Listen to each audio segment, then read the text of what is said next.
All right, welcome back. So, the title of this mini lecture is Absolutism versus Constitutionalism. And we're going to talk about 5 things that you need to know in order to read more and learn more about these particular topics in our Western Civ class and as you move forward. So, again, these are kind of 5 big basic things to get you going.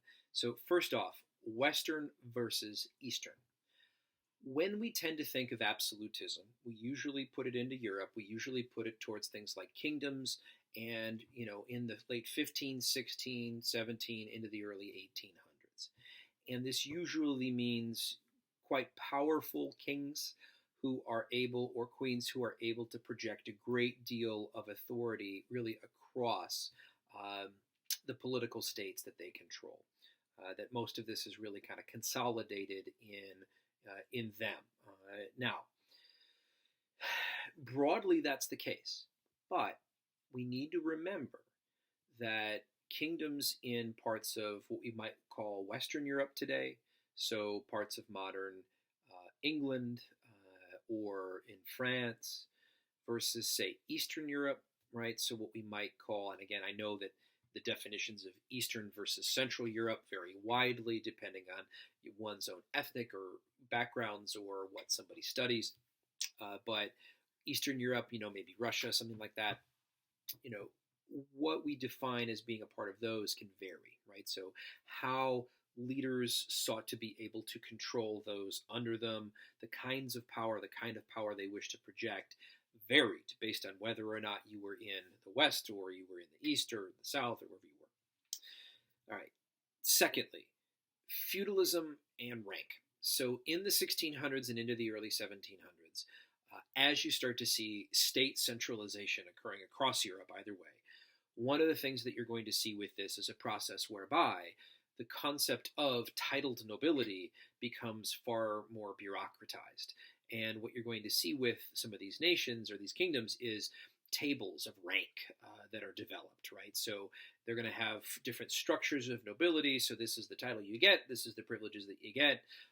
These are the laws that apply to you, and these are the ones that don't, right? This kind of thing. So tables of rank, you're going to see these kinds of things in Russia. You're going to see them in France at the time and a few other places.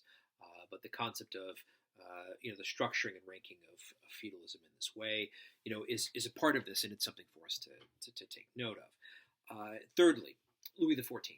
All right, so the French state, the French political structure in the 17th and into the early 18th centuries, in many ways embodies what we think of as kind of the stereotypical absolutist monarchy or kingdom, of Europe at the time. Louis sought to centralize much of the state, its order and operations kind of around him and his views and his vision.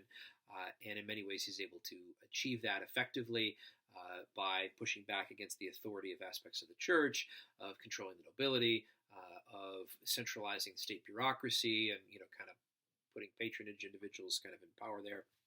There's a lot of things that Louis is able to accomplish with this. So Louis XIV is a good example for us to kind of understand this. If you're looking for more reading on it, Professor John Lynn from the University of Illinois, and his writings on the armies of Louis XIV are a good example to kind of see how this was reflected in the officer corps and in the military in the 17th century at the time. All right, so the fourth is going to be English Constitution, right? So we tend in the U.S. to think that constitutions are written documents.